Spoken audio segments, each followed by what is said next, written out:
Let's officially start. Let's go. Welcome. Here we are in the middle of page 106. And this is with an image. So I am going to bring that image up and I will start reading. If we look at the progression into matter, this figure right here, first we have the single point, which is the prime cause, unity, and source. The point, the prime cause, unity is on the left, that's 1. Adding a second element creates a line between them. This is where duality, which is duality, and this is where relationship happens. By bringing in a third element, a plane is created. The simplest elemental plane formed by 3 points is a triangle, which is the very first polygon, with 3 points and 3 sides. The number 3 also has the potential of adding the third element to duality, creating relationship. So what we're saying with that is that when you have duality, there's always an implied third element, and that's the energy moving back and forth between the 2 points. So there's a third element in all relationships that is the actual flow of energy between the 2 points, that relationship, that energy flow.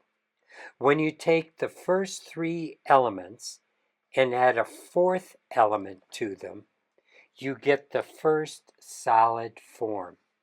So that's what we're looking at on the far right when you see the 3, if you think of them as spheres, 3 balls, you add a fourth ball in the middle of those 3, in that dimple formed in the middle, and that brings in a fourth element, and that creates the first solid geometry, a tetrahedron. And so I'm going to grab a physical tetrahedron for when you come back and see me. So when you take the first 3 elements, add a fourth element to them, you get the first solid form. This can most easily be visualized with small balls. Imagine holding 3 together to form a triangle, and then add the fourth ball into the dip in the center. The fourth element, ball, moves the geometry from a plain, flat polygon into a 3-dimensional solid. Laying straight rods against the outside of the balls reveals the first geometrical solid known as a tetrahedron, which is Greek for a form with 4 sides. Hedron means geometry, 3-dimensional geometry, and tetra is Greek for 4. So it's 4 sides, 1, 2, 3, 4 on the bottom. It has 4 triangular faces, 4 points, and 6 edges. The tetrahedron is the prime solid. It's the first geometry we get in 3D reality. This shows that 4-ness gives us physical reality. The Greeks saw it as symbolizing the element of fire, which is appropriate considering that it is the first physical element that is transducing higher energy into the physical realm. That means it's taking all this energy on the higher dimensional levels, bringing it into the physical, downplaying that amount of energy. So there's a lot of energy flow, and that's what the tetrahedron is about. It's about energy flow, and visualizing fire as that energy is a very natural way to see how this relates to one of the elements in the physical world. So, it's appropriate considering it's the first physical element that is transducing higher energy into the physical realm. It is indeed fiery and catalytic, too much so to be used by itself as a pyramid to meditate within. Don't ever sit under just a tetrahedron or try to build a large tetrahedron to sit under. Too much energy, it isn't good, it isn't balanced. So, pyramid was another Greek word that was used to describe the tetrahedron. It means fire at the center. That's the Greek for pyramid. Center, mid, and pier, fire. So this is where the energy is collected by the triangular faces, and it's focused in the center of the tetrahedron. It's also the strongest three-dimensional structure known, because each one of its faces is a triangle, which is the strongest polygon, with three faces focused around each point. So you see each of these points has three triangular faces. And a diamond is one of the hardest substances known because its molecular structure of carbon atoms is made up of closely packed tetrahedrons. So nothing is stronger than a tetrahedron, because when you put pressure on any side, what you have are the other two sides pushing against it. You can't shift it unless you put so much force you break it. So there you go. Okay. Okay. Here's what Buckminster Fuller said in his book Synergetics. He said, the tetrahedron, excuse me, is the lowest common rational denominator of universe. That's a very profound statement by the architectural genius and inventor of the geodesic dome. He understood structure and that the tetrahedron is the seed from which all other geometries grow. The first step into the physical is made by the feminine aspect of 4, which not only births this reality, but it also is the catalyzing shape for the growth of all other geometries. Only 5 three-dimensional geometries exist that have all the faces that are identical in shape, size, angles, and edge lengths. They're called the Platonic solids, after the Greek philosopher Plato, who used them as descriptive elements in his well-known dialogue on the formation of the universe, the Timaeus, written in 360 BC. Remember in the last chapter how the triangle with its 180-degree internal degrees became the measure for all the other 2D polygons. 180-degree triangle plus 180 degrees equals 360. The square plus 180 degrees equals 540 degrees, forming the pentagon, and so forth. See, and there you go. You can. This is what you're seeing in the image on the right. You see the tetrahedron, which stands for fire according to the Greeks, it has a total number of degrees of 720 when you add up all the faces. And now you add 720 to that, and you get the octahedron. An additional 720 degrees gives you a cube. Another 720 gives you the icosahedron. And then 4 times 720 gives you a dodecahedron. What this means is all the regular solids, all the geometries that we work with in this dimension, even all sacred numbers like the diameter of the moon, the diameter of the sun, the diameter of the earth, it's all equally divisible in whole numbers by 720 by the tetrahedron. And this is what all the different Platonic solids look like. The icosahedron, the dodecahedron, the octahedron, and that's what we're showing you here. Okay. And so there you go. All right, I'm going to pick back up where we left off on page 108. So this assumes that all of the polygons have their points, their vertices, touching the edge of a circle, and since the circle represents source or God, we are discussing the polygons held by unity. They follow the patterns of increasing in the rhythm of the 180-degree triangle that eventually, as the number of sides increases, returns to the circle, to unity.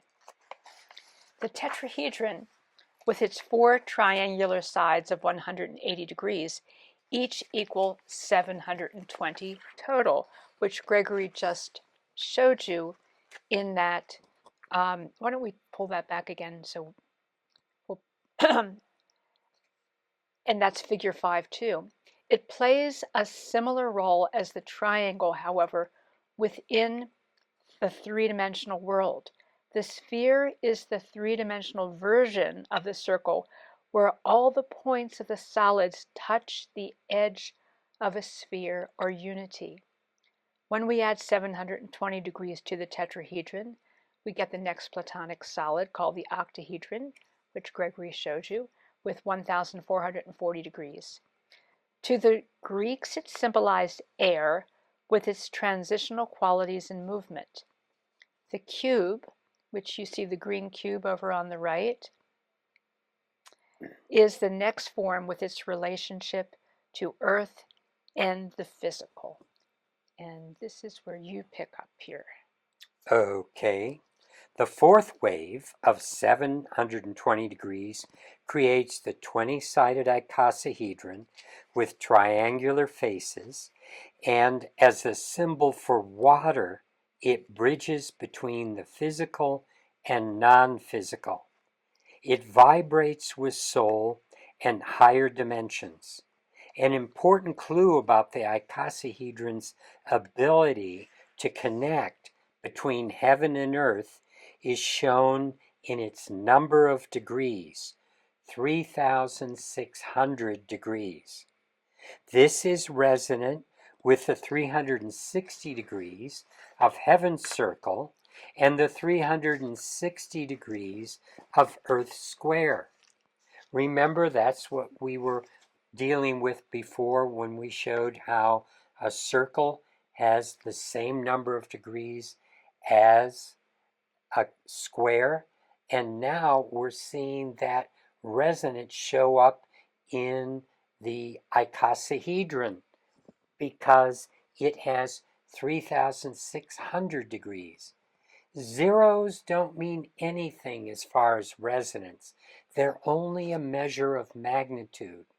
So adding more zeros makes something bigger, but it can still be resonant if the number is the same. And so that's what we're showing here.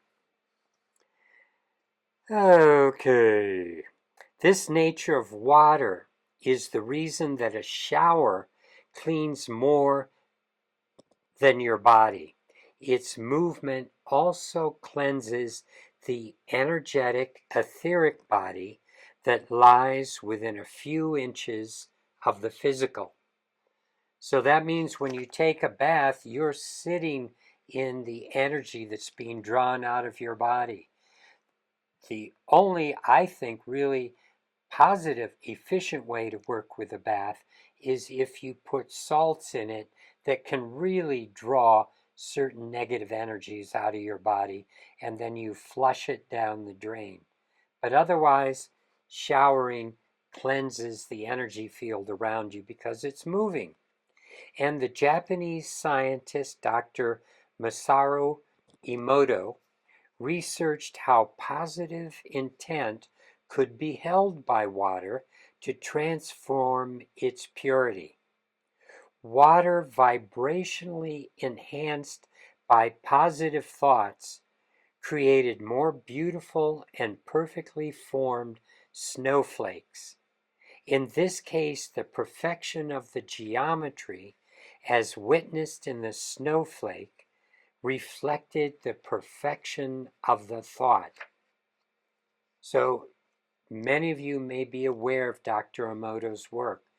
Positive thoughts can be transferred into water, which affects the vibrational rate of the water. And he proved that by showing the perfection of the snowflakes he could make from water that had positive energy sent into it. Consciousness affects geometry and vice versa. So this leads to the understanding that consciousness can affect geometry, and the reverse of this also holds true. When we are surrounded by perfect geometries made of the right materials, we can be positively influenced as well. It is similar to how we feel when we are in a beautiful, peaceful place in nature that reduces stress, enhances creativity, and promotes a feeling of connection that positively affects our health and well-being. So when we're in nature, what we're really reacting to is the perfection of nature. Everything is doing what it's supposed to be doing. The geometries of everything are in natural order and resonant with the creative impulse that made them. When we're in a world that's often made up of cement and rebar and cities, and we're surrounded by pollution, and we have a lot of electromagnetic pollution, a lot of the subtle energies from nature are blocked out. So we can't experience those energies. And that's why being in nature brings us alive. And that's the whole point of what we're doing with our geometries, to bring us both, all of us, alive again. So hundreds of research studies are now providing evidence for what we have known intuitively for so long. Spending time in nature improves our mental and physical health, both in the long and the short term. And something I read a short while ago was they found that they worked with older people who were starting to suffer from aspects of dementia and losing focus. And they found that if they had them on their walks constantly be in that space of, as a little child, being in wonder and wondering at the vegetation, wondering at what they were seeing, being really excited by it, that it shifted their mental state even more positively towards something that was more grounded, clear thinking, and present. So you might want to play with that. That simply means be excited about everything you're doing, and it will make a difference in the way you feel and the way your body feels. Adding an additional 4 times 720 degrees will take us to the final Platonic solid, which is the purple dodecahedron there, which symbolizes the non-physical, higher vibrational element of ether. So the Pythagoreans and Plato, they all considered the dodecahedron to be a sacred image that shouldn't be shared with the non-initiated. It was working with the higher dimensional realms. Constructed of 12 pentagons, the dodecahedron binds life to the cosmological order of universe. The component parts of the 5-pointed stars, see figures 6-5. What does 6-5 look like? That's in the next chapter. Oh, next chapter will show you 6-5. Sorry.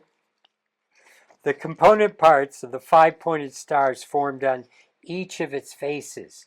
Because each face is made up of a pentagon, if you connect all those points, you'll get that 5-pointed star you all love to draw in grade school and maybe still like to draw, because you can put your pencil down and go from one corner to the next and create the whole star. But that 5-pointed star,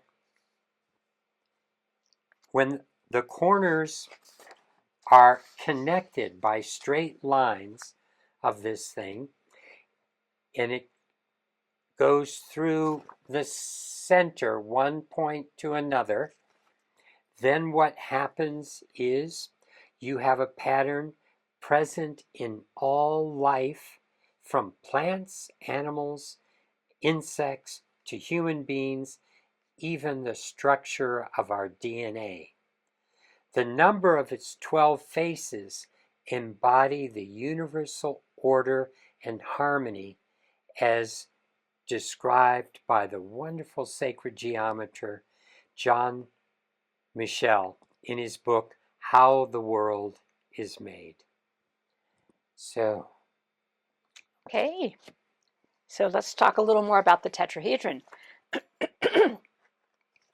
The tetrahedron is not only the denominator of the 5 Platonic solids, but it also evenly divides into every geometry that exists within a sphere, including the 13 Archimedean solids. However, it goes still deeper into universal structure, as our Buckminster Fuller suggested. Okay. The list of planets exhibiting multiples of 720 miles is seen in figure 5.3, which is now up on the screen, poses the question. We were talking about degrees and 3D geometries and have now switched to miles. What's happening here? We were seeing how 720 degrees was the common denominator for all these geometries, and now we have brought it in a list based on increments of 720 miles that shows us even divisions of the diameters of the Earth, Moon, and more. In Eastern religions and metaphysics, people talk about the belief that everything is connected and we are all one. Even in the field of quantum mechanics, we are discovering that the concept of quantum entanglement, interconnectedness, is encompassing larger and larger swaths of reality. In sacred geometry, we watch numbers behave in certain patterns that replicate across different mediums, connecting them in a similar resonance. So we get back to it's about the resonance. It's not about the specific calculations, it's the resonance. In this case, the importance of 720 as a rhythm or wave of energy is evidenced in geometry as degrees and in physical universe as a measurement of distance or proportion, quantifying celestial events among others. Celestial bodies such as our sun and planets act as intermediate waveguides for transducing archetypal energy to affect humans and planetary life. So what was just said there is that these large bodies, the sun, the moon, the earth, Pluto, different planets, they work with energies in these harmonic ways. They are working with the same numbers, and they're helping to bring those archetypes that are behind these numbers, behind creation, into our physical realm through working with the same numbers harmonically, which is one reason that so much of what goes on in astrology works, because it's working with sacred geometry as well and bringing these energies into our lives. So if you have someone that can really discern what's going on with the planets, it's all connected, and time is also part of this geometric play. Space and time. When Albert Einstein was developing his theories on relativity, he concluded that space and time were not separate, unrelated phenomena. They are interwoven into a single continuum called space-time that spans multiple dimensions. So this physical reality we exist in is the third dimension. There is a fourth, fifth, sixth, many other dimensions, and time and this physical space are involved with many of these dimensions. What we are sharing now is that our geometers' space-time continuum expresses numerically harmonic connections between the degrees of geometry, the measure of space, and the flow of time. So you see where we had something like the number of degrees on a cube being 2,160. We'll show you soon that's the same number of miles measure in the moon's diameter, and it's the same number of years in what we call an astrological age. So years are harmonic with miles, are harmonic with degrees in geometry. All of this starts interconnecting. Pretty big stuff. Our harmonic example, sometimes I say this and then I read, I'm sorry, the same thing. A harmonic example of how time relates to 720 is seen when we convert it into minutes. So if you take 720 minutes, they're equal to 12 hours, which is half a day, which is a day or a night cycle at the equator of planet Earth. So time is an expression of cycle and a function of rotation. You know, time is really an illusion. So it just, when we tie it into cycles of things like the Earth, then we can have different amounts of daylight or different seasons, different years, all based on cycles.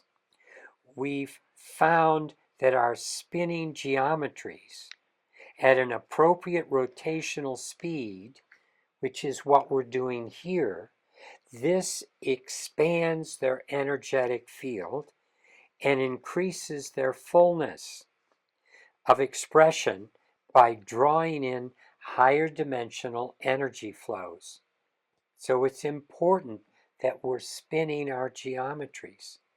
The proper rotational speed also reinforces important harmonics with time.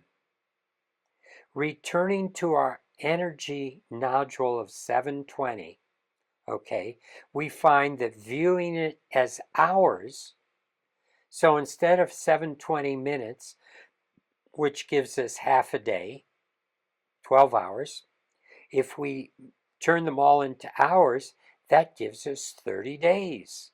That's the perfect month, which creates a year of 360 days. So most ancient cultures, from the Mayans and Egyptians to the Sumerians, observed a sacred year of 360 days. They considered the remaining 5 days. I mean, they knew how many days in a year, or their corn wouldn't come up if they planted it at the wrong time. So they knew a year was 365, but they used 360 as the sacred year. And they considered the remaining 5 days to get to 365 to be unlucky and a time that you really needed to step back from the world because it was very dangerous to be in those final 5 days. The sacred year is still with us today, hidden within the Gregorian calendar. In ancient Rome, December 25th was the pagan holiday of Saturnalia. It was a time of festivities and gift giving. In 336 AD, it was designated by the newly formed Christian church to become the birthday of Jesus Christ. The regularity of the months has been manipulated many times in the distant past. So, most notably by Julius and Augustus Caesar, as they took days from February to make their months of July and August longer. I mean, they were arguing. I want a bigger month. No, I want a bigger month. On leap years, when February is given back one of its days, you can ask an information program, what day is number 360? And it will always come up as December 25th. That's the 360th day of the year on leap years. So remember the resonance of the divine circle of 360 degrees with the square of the earth at 360 degrees. When we work with a sacred year of 360 days, we're expanding and locking in that resonance through the cycle of time. So it's a way of working with sacred time, sacred space, sacred measure, and sacred geometry. It's so interesting. It's interesting looking at those 5 days, which they considered unlucky, but maybe it's just like the time where there's a need to just be quiet, to go inside, to reflect. And it's interesting as we move into the new year, that's something that seems to be part of our culture, to take the time to reflect on the year. In Jewish tradition, which doesn't follow the calendar the same way because it works with a lunar calendar, and they start their the beginning of the year off with Rosh Hashanah and Yom Kippur, and during that time, it's a time of reflection. It's a time of going inside. So, that whole sense of the end of one year and beginning of another has historically been most important. Okay, so now that the number 4 has opened the world of 3 dimensions, we are going to share how we create geometries that are resonant with these concepts. The Bible refers to the 4 corners of the world, and we saw how that phrase possibly grew from the astrological symbol for Earth, where a circle is divided into 4 pieces like a quartered pie. Many ancient cultures, from the builders of Stonehenge to Egyptian temples, oriented their structures around the rising sun. These events occurred at 4 equal intervals during a year: the winter and summer solstice for the shortest and longest day, and the 2 equinoxes in between, where the balance between night and day is equal. It was the sunrise or sunset at each of these times that the ancients observed with their structure. Cycles of time move like circles through the heavens. Envision each corner of the squares in the heavens as supporting a great circle, which is the largest circle that can be drawn around a sphere. Equally distribute these 4 equators, or great circles, and a form of 6 squares and 8 triangles is created. Can you show us figure 5.4? Okay, and there we go. These faces reflect the cube and the octahedron that have intertwined to create this geometry called a cuboctahedron. Buckminster Fuller worked extensively with this geometry in the 1940s, referring to it as a vector equilibrium and jitterbug, among other names. That dated him, right? Its projections onto a sphere, as seen here, was researched in the 1950s by Dr. Daryl Lamb, an agricultural geneticist. He called it a Genesa crystal, a term that he also used to refer to all the Platonic solids. He worked with large, curved structures where people stood inside and traced the circles with their arms. Their arms were outstretched to achieve better health and well-being.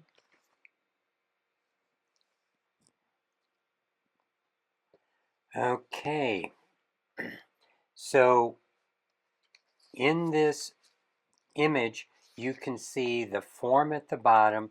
That's what we refer to as the divine integrator, because it really is working with these 4 bands, and it is bringing in that higher dimensional energy into our lives, and it is a spherical projection of that cube octahedron that you see on the right, on the top.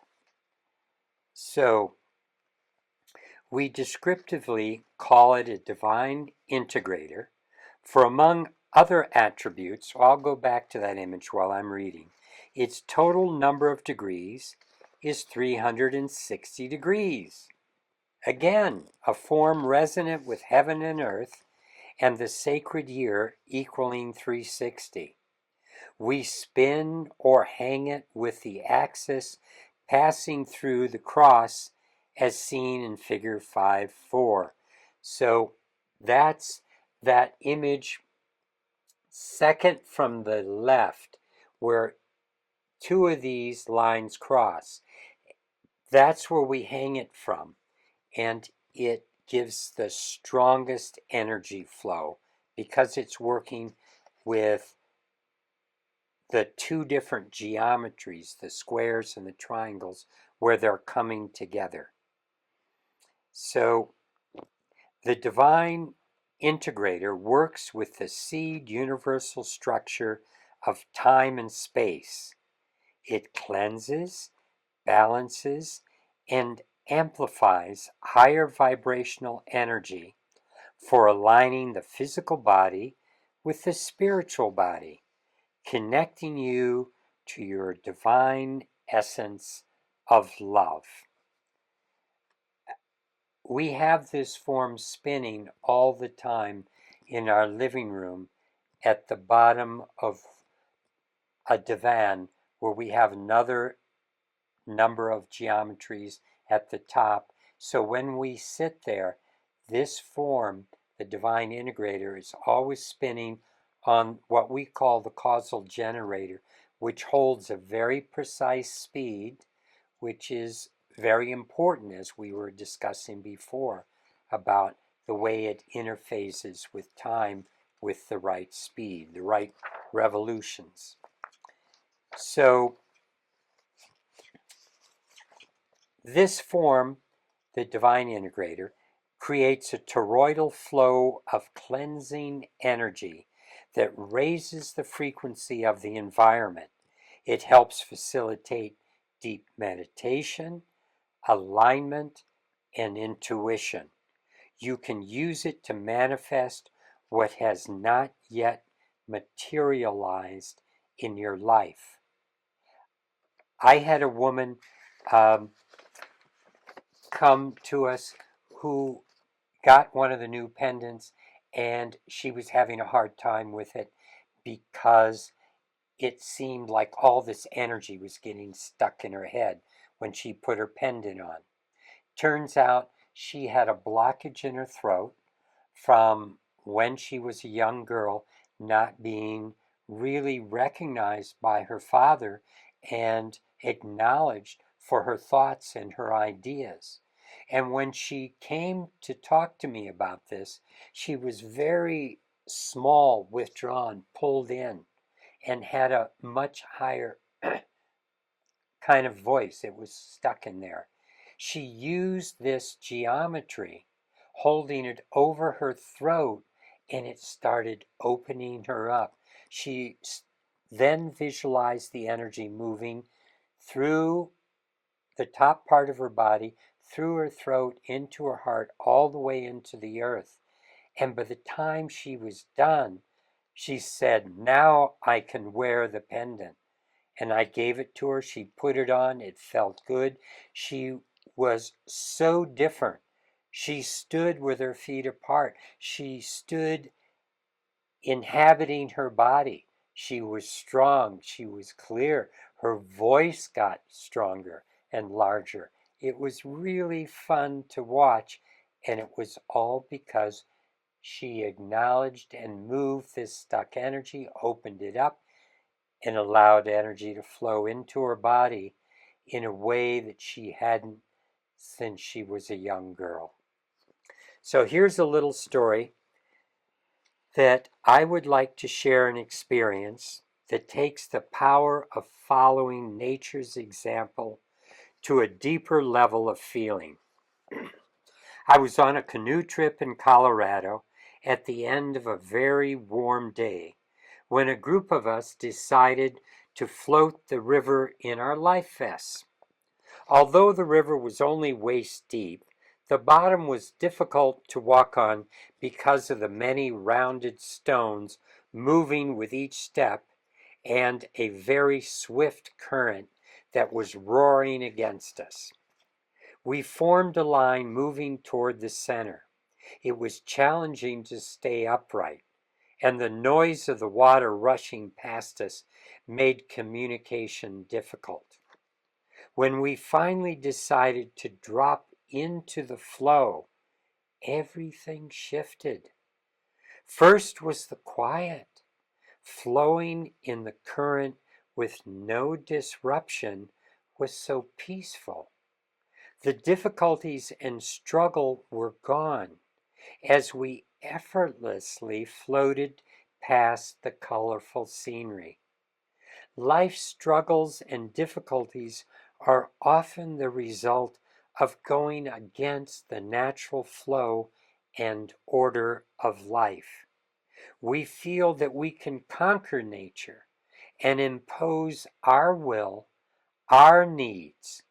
That day of floating impressed upon me the value and the joy of going with the flow, being propelled forward by sinking into what is, the power and support of accepting the natural order of universe.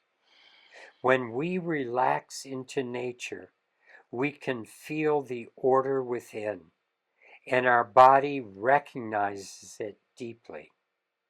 It is our intent to replicate these same energies by constructing antenna systems following the patterns of creation. Such a powerful story. I love that.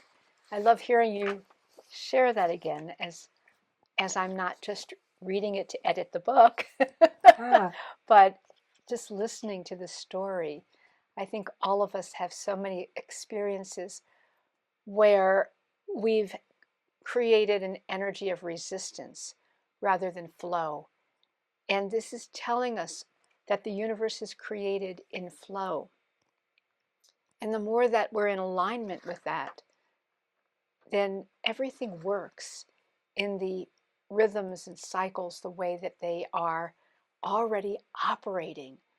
So, our opportunity, no matter what's going on in our life, is to bring us back into that flow, that center, that ability to just be with these cycles and rhythms and flow. Okay, we're going to end chapter 5 with a piece we like to call Take a Moment to Reflect. And then right after that, we'll take some questions or any comments you'd like to make. So we've been exploring how the energy underlying everything creates harmonic resonance. Where there is resonance, energy flows and transformation can occur. In our work with sacred geometric technology, we have found that combining the harmonics of geometry, measure, and time in a single tool achieves the strongest energetic flow. Energy found in multiple expressions is overlaid and combined into one rhythmic dance, like the understanding of playing a single note versus a full chord. We use these numbers and their harmonics in the geometries and tools that we create. We also work with various frequencies and certain types of geometries. We look at degrees in that geometry and we reduce it to see the expression of number we have. Then we have a better understanding of the energy that geometry is giving us, what it's really telling us about itself. It's all part of the grand scheme of creating resonance with life, positive, natural frequencies to vibrate our bodies by bringing these geometries into our sphere. I love that.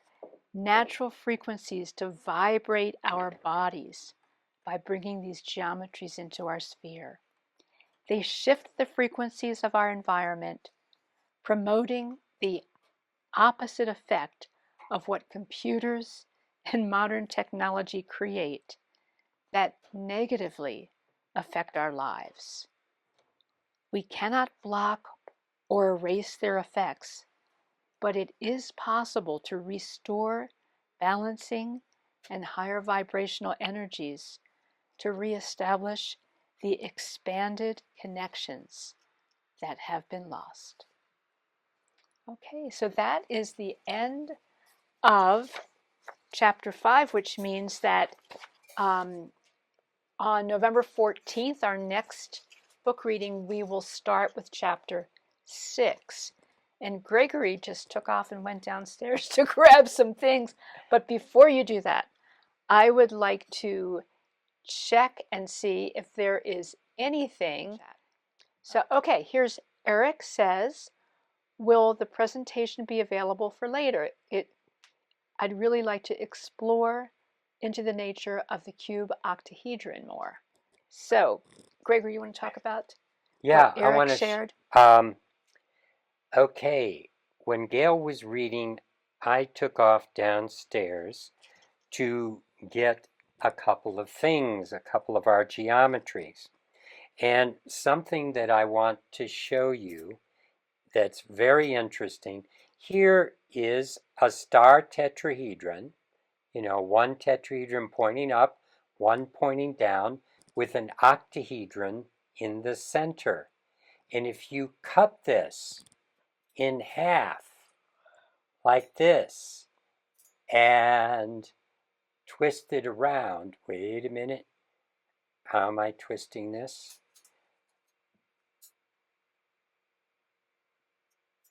Look what we have when I turn it inside out. This is that cube octahedron on the right. The image on the right is what I'm holding right here with all the lines of force in the center. This has square faces, and in between each of those square faces is a triangle. And so this is the cube octahedron. Bucky called it a vector equilibrium because you see every point is connected through these lines in the center to an opposite point with equal tension. So it's an equilibrium. That's what he meant by a vector equilibrium. A vector is a line of force, and all of these points are equally aligned with an opposite point on the other side. And you saw how we created that out of the star tetrahedron. I'm now twisting it back against itself to make, come on, there we go.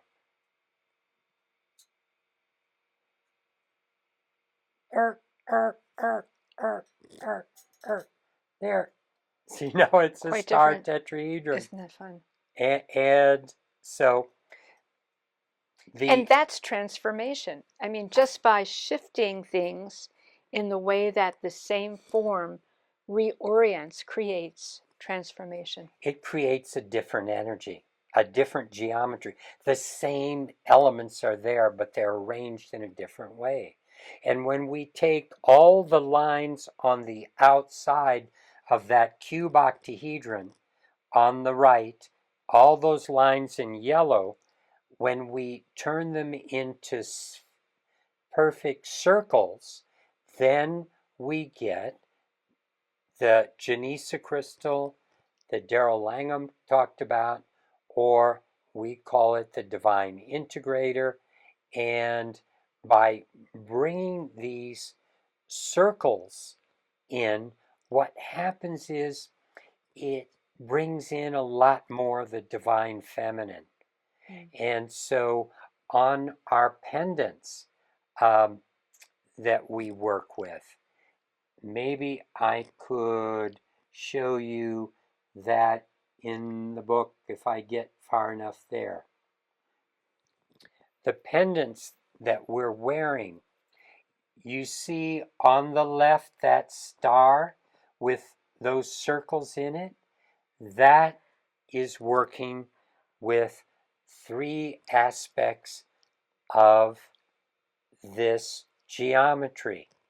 And something we'll talk about later in our book is how we can take a 3-dimensional form and project it into a 2-dimensional substrate, which we've done with our pendant.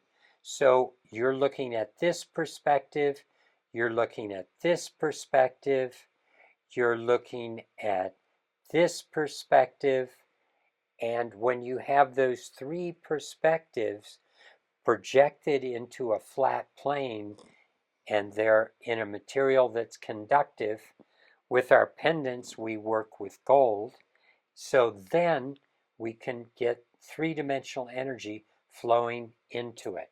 Yes? So there's a question someone has put up in the chat. How can I use the Janisa crystal to enhance my life? And also, just a comment from Heidi, shows its incredible strength through centering and its flexibility through remembering its center point. Okay. So, Um, Janisa crystal, do you want to say something about one, using? one other thing I wanted to say is this has a spiral in the center of it. I'm going to bring it over here. But this is the cube octahedron with the actual cube, as you can see, still in it, and the actual octahedron. See, an octahedron is going through the cube so that it's called a dual when you have the points of the octahedron are coming through the faces of the cube, and the points of the cube are coming through the faces of the octahedron. When you cut these points off, that's when you get that cube octahedron of, you see, you cut the cube's points off and you're left with a triangle. You cut the octahedron's points off and you're left with a square. That's how we get the squares and triangles, by taking an actual cube, an actual octahedron, and they interpenetrate each other. So, and that offers another geometry unto itself. So the question was how to work with this. Yeah, and then also someone is saying, should I wear a pendant or bring in a Janisa crystal? I'm sorry, should I wear a pendant or bring in a Janisa crystal over my bed? Um, people do wear the pendant during sleep. I don't, because I find it too active. I'm active enough in my dream state, and I go through all. But you can wear a pendant at night, but be aware of what side is facing your body. The star side, the side with the Janisa crystal on it, when that's facing your body, that's very energizing. So you may find that your nighttime is very energized. You remember your dreams more. It may not give you deep enough sleep. See what feels best. On the other hand, excuse me, there are people that swear by it in terms of they always wear their pendant to bed because they feel they sleep better wearing the pendant.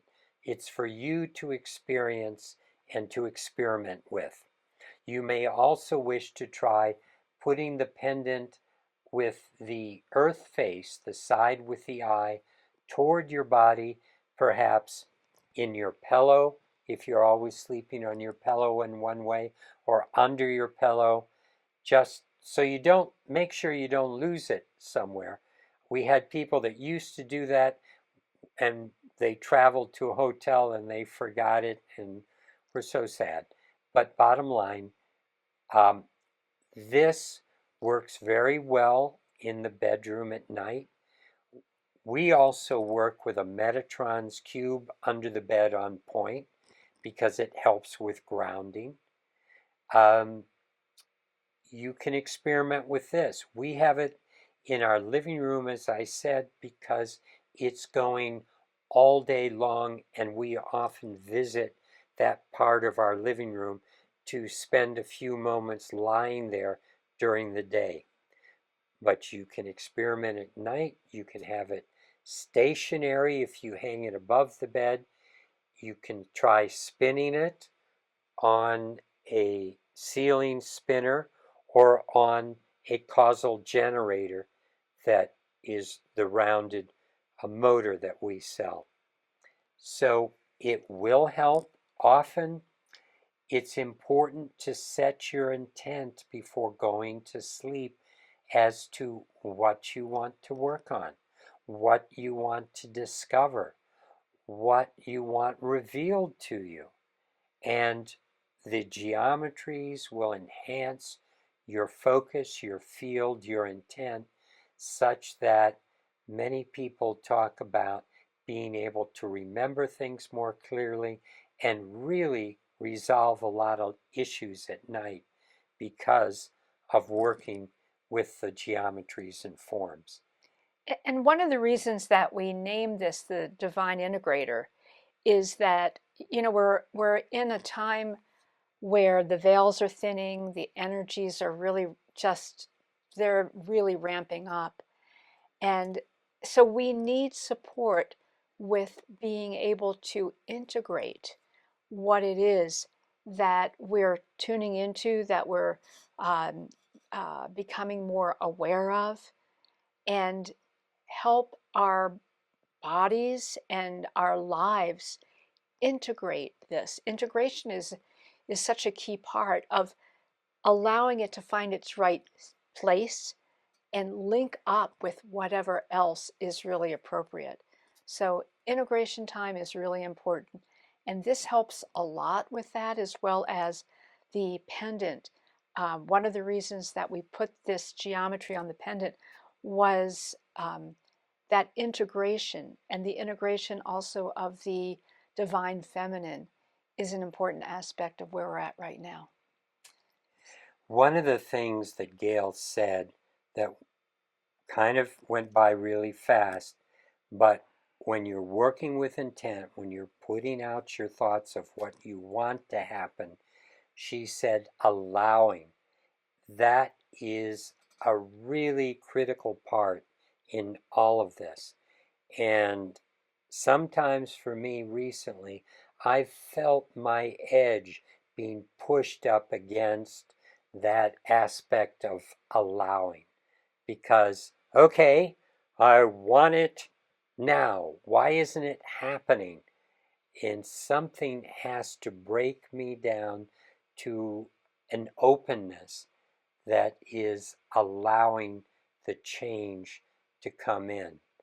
So that's something I'm working on, and I'm sure it's something that we can all benefit from, is remembering that universe has its own timing, and our space is to put out our desires and then allow universe to come back in and fulfill its part of the bargain. Yeah, Which, allowing, a big one right now. Allowing. It's a very potent time, and stay in the flow, stay in your heart. Um, we're going to complete this session now because we've been going on for over an hour, and we look forward to coming back again on November 14th. And final departing words, we're in such an important time to hold that space of love, to really integrate that higher purpose, that divine energy, and allow ourselves to really enjoy and be grateful and experience the pleasure of the increased level of love, acceptance that we can really participate with now. So, love the word enjoy, because joy is really cosmic love. Joy is source laughing coming into us, and enjoy means to bring that inside. So when you're enjoying life, you're bringing the creator into the core of your being and expressing it, often through laughter. I I have one friend I call just because he laughs no matter what I say. and he has a It makes beautiful laugh. He has a beautiful laugh. He's from Africa, and people in Africa, I think, grew such large hearts. They laugh and they play and they enjoy, and I love it. So, And we appreciate you so much for being yeah, on this journey with us. That really, mm, it means a lot to us. really. And hopefully, from your comments, it looks like you're all getting some real value out of hearing us read the words and speak about some of the different aspects of this book, and keep asking questions. We really appreciate that. And thank you so very much. Have a Yes. absolutely magnificent, joy and love-filled next 3 weeks, and then we'll see you on November 14th. Blessings. Blessings.